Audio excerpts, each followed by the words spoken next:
A quick word here from our sponsor of the month. For the month of December, our sponsors are Fox and Hounds Dog Walking and Pet Visiting Services. If you want your dog walking, if you want your dog taken to the vet, or if you just want someone to come sit with your dog so they're not lonely, Jules has it covered at Fox and Hounds. Check her out on Facebook, Fox and Hounds Dog Walking and Pet Visiting Services, or you can drop her an email, which is jules@foxandhoundsdogwalking.co.uk. Thank you, Jules, for offering your services for this month. One more time, our sponsor of the month for December is Fox and Hounds Dog Walking and Pet Visiting Services. Thank you, guys, and on with the episode. Hey guys, and welcome to this crumb that I recorded last week when I went to the gin tasting session at the Market Hall for Gindifferent. It was a very impromptu thing. I'm obsessed with gin. Gin is not. I'm not obsessed with gin. I'm not like obsessed with gin. I mean, the craze, the phenomenon of what it is. I mean, since I learned all about it last year with James Hitchin, it's continued to grow. Everybody talks about gin. Everybody's drinking gin. It's just a huge. It seemed like a phase, but it's kind of growing. It's not going anywhere. Gin is here to stay, I think, and I'm not really a gin guy. I like my whiskey, and I like my beer, and I like my cider. I think I've had before that, I think I'd had about 2 glasses of gin in my entire life. So I wanted to go and see what it was all about. And so I asked if I could sit in on the gin tasting, not necessarily to drink gin, but more to learn a few things. And Darren was very much like, you can drink gin if you like. So I turned up and very, very generously set us up a table. I could have taken one of the biscuiteers, but Shane was busy, and Julie was actually working in the Gindifferent bar on the other side of the Market Hall that night. So the opportunity was there to have a guest, but I just went on my own. Why not? And I'm glad I did, really. I mean, I got to meet new people and speak to new people, and that was really nice. I got put on a table with people I'd never met. Shout out to Rebecca and Ava. We were chatting for a while, got to know them. Cool people. And I learned quite a bit. Tried some amazing drinks, genuinely amazing drinks that blew me away. I got there and I got given a cup of mulled wine. I never even knew such a thing existed. What is a mulled wine? I sat and drank it and I enjoyed it. It was really, really good. So, thank you to that. Darren is brilliant. He's so passionate about about what his thing is, gin. So he just comes to life. I tried to record a lot of what he was talking about, but there was music playing in the background that we don't have permission to play. It's always a problem when you're making things like we make.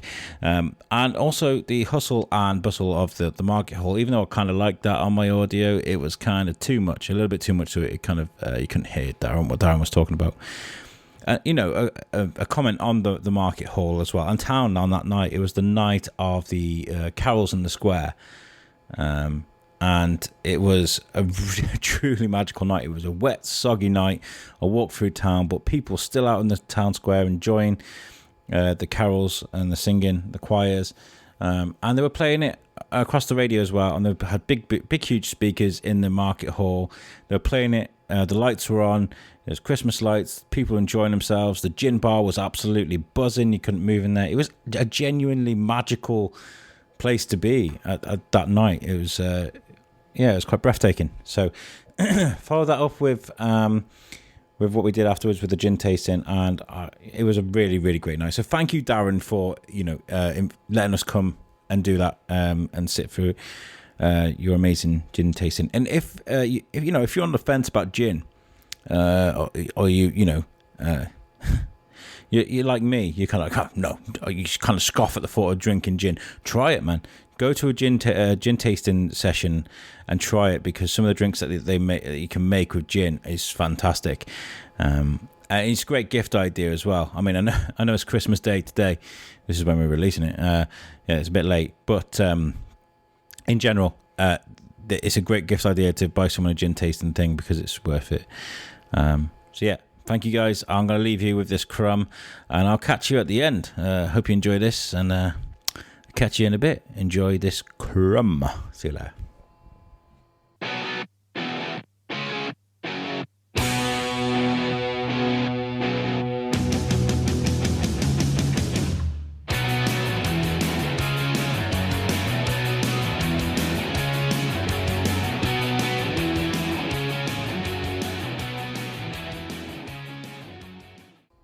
So Darren, we've just finished the gin tasting. We have indeed. How's that for you? It was very, very good. Yeah, I love doing them. They're probably one of my favourite parts of the job, to be honest with you. Yeah. You get to meet new people, you get to impart a bit of knowledge, and everyone seems to have a really good.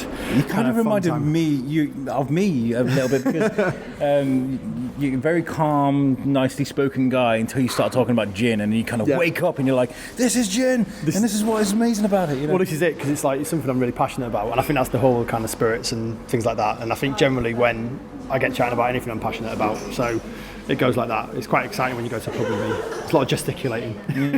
How many of these have you kind of done about? How long have you been doing it? Oh, good question. So we've been doing tastings since we pretty much opened. The first thing we did when we started open was some tastings for the food festival, whereas kind of part of the Fringe, which is an extension of that.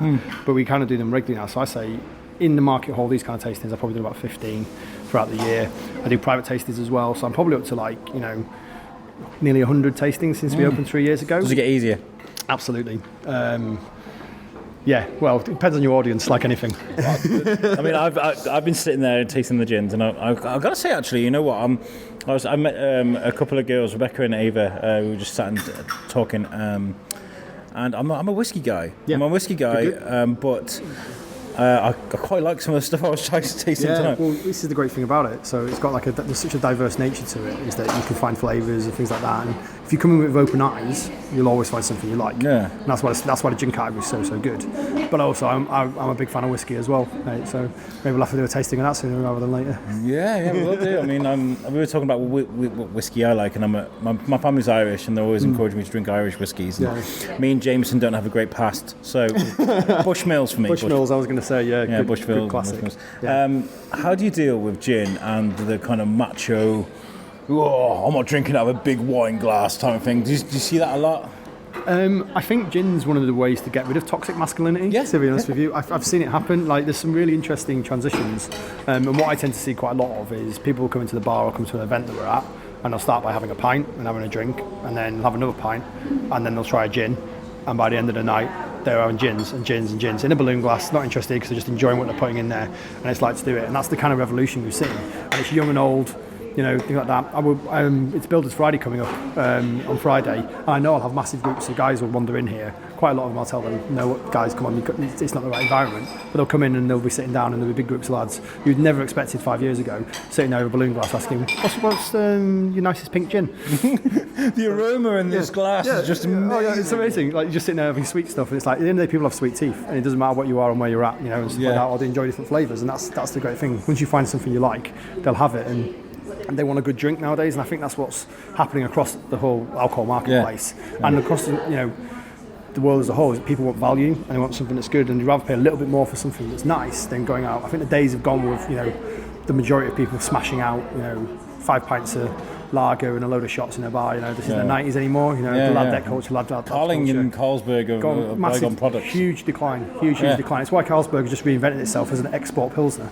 They completely binned it all off and said this is our new lager, and they're moving down the line of it being a pilsner because they've realised that the market share is just shrinking because people want something that's a little bit nice, and they're prepared to pay more for something a little bit more premium, a little bit stronger, have 2 or 3 of them and have a nice evening rather than absolutely smashing it out and feeling a bit of a shame really, but at the same time the cheap crates of beer people are buying, and you drink something more classy. And what I've got to say is, between you and James Hitchin, listening to the talks on gin, it's actually fascinating. Yeah.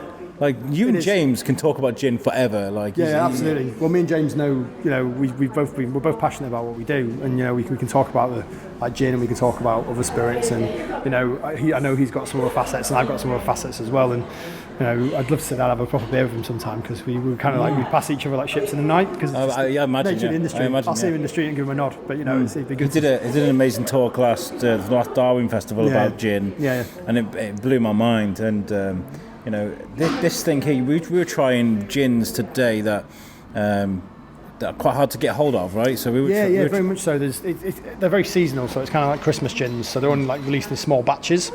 So a lot of them, they'll only be making sort of 2,000 bottles, 5,000 bottles, and they're in a limited release. So and you've got a very short period to get them, because again as well, trying to sell or trying to drink a Christmas gin. in January just loses the appeal. So it's something, if you're buying it as a retailer, you've got to be careful with it, because what you want to do is buy a load of it in and then be left with 6 bottles that you're not going to be able to do anything with until November. It's a bit like a Glade plug-in. You can't send some plug-in, only comes out once a year. That's it. Christmas orange. Well, this was a massive success. I mean, I really enjoyed it. It's like me and the girls I was sat with, we found out was the more people were drinking, the more they were kind of relaxed. Yeah. Not really listening to you. Do you structure it that way so that you know they kind of? Well, very much. I think it's a great way to get ratings, because either they had a fantastic time and that's what they think about you, or they can't remember it. So you never get a complaint. So it's always good. So but we kind of structure it to build into it, and our tastings are about you getting to know the category. It's why I load the front end with a bit more information that hopefully some of that will stick, and then we kind of just have a bit of fun with it as we get a bit later on. So important question is what's next for Gindifferent? Because I walked through your bar today and I couldn't move. Yeah. There's got to be room for growth, right? I mean, this is the thing. It's we're in. It's catch-22, to be honest with you. We've got a great location in the market hall. We have fantastic footfall at times, but we have the universal problem that we're not opening in the evenings, and we know we can smash that out. We don't have the ability to make use of a beer garden or something like that in the summer for drinks and cocktails. So it's definitely something we're looking at. We're looking at expansion. Our kind of pop-up side of the business, which is at festivals and stuff that. Yeah. We're looking to grow that this year as well, exponentially. So you probably see us at a lot more events and festivals. We tried to get to you at Oktoberfest, and you couldn't get through the crowds. No, it was crazy. Get through the crowds, and your crew were just. Well, we did. I think it was something like 2,000 gins between 3 and 10 in the evening on that day. The bottles? No, glasses. So when we had 60 members of staff smashing it out. Yeah, they were fully garnished. They were frantic. I was like, the last thing somebody wants is when they're running around the bar like, be like, "You want to go on my podcast?" But thank you so much for you're more than welcome. doing this with us, and for being our sponsor for the next couple of months as well. I believe that's my absolute pleasure. I love the Shrewsbury biscuit. I think it's an absolute credit to the town. It gets information out there, and it's something that should be long may it continue. We need more stuff like this. We need to be talking more about Shrewsbury. It's an amazing place with some amazing history, some fantastic venues, and we need to be pushing it hard as a community and as a group. And you're a great voice for that and pushing it forward. Well, I of course agree. I agree. Thank you very much. No, that does mean a lot. It really does. Yeah. Thanks, Darren. See you later. Yeah, guys. Well, thank you very much. I'll let you get on with packing away and stuff. Yeah, the fun bit. I think Naomi's done most of it. Yeah, absolutely. You're in the doghouse now, probably. Absolutely. How dare you speak to the biscuit rather than help? But thank you very much for having us tonight. Pleasure. It's been really good. And, catch up soon. We'll get you in the studio. Absolutely. We'll come in the studio. I'm happy to do anything really. We can chat about this. We can chat about other stuff. Get a few of us in the room, and we can do a little round table. Well, we're really good friends with Shropshire festivals now, so we can. Yeah. Oktoberfest and stuff. Well, me and Beth go. We've got a very good working relationship because we do a lot of stuff together. So it was Beth that originally asked me to do the first tastings we ever did, which was to do a little round Shrewsbury run. So we basically went to 4 or 5 bars, which we organised. Started and ended here, obviously. But we went to the Armoury, St Nicholas's, Harvey's, and then came back here and did that kind of stuff and did a whole little kind of tasting and did the history of gin around town. She's got so much innovation, that girl. Absolutely, and fingers in pies. She's worked really, really hard for it, and it's a credit to herself and her team, and also again it's another one of those amazing things that happens in Shrewsbury, and we need to be telling more people. Point being, though, we'll probably see each other on the road anyway. We will indeed. Thank you very much. Thank you. So, guys, I hope you enjoyed that Crumb. It was a good bit of audio. I love chatting to that guy. I love to work with him again. I'm sure I will. The intention's always there, what a great evening that was. I'm not gonna blabber on too long because it's Christmas. I've got things to do. But I will finish by saying, why don't you guys check out our website? It's designed by the fantastic guys at Web Orchard. It's a beautiful looking website. You can play our audio directly from the website. That means you can listen to it on your phone, you can listen to it on your tablet, laptop, TV, whatever. You can do it, and it's great. And you can also contact us on that website. So you can write us an email, tell us what we're doing right, tell us what we're doing wrong, any suggestions, or even it's just to say hello. And we will try our hardest to get back to you. And thank you guys for listening to this. I hope you guys have a fantastic Christmas and a great new year. Here's to 2020. I'm so proud of the show. proud of Team Biscuit. Our Biscuiteers work so hard. They're doing such a great job. And I am extremely grateful to all of our listeners, to everyone that listens to this show and everyone that supports us. Super grateful. And 2020 is going to be our year, I think. And I hope it's yours too. Thank you guys, and peace out.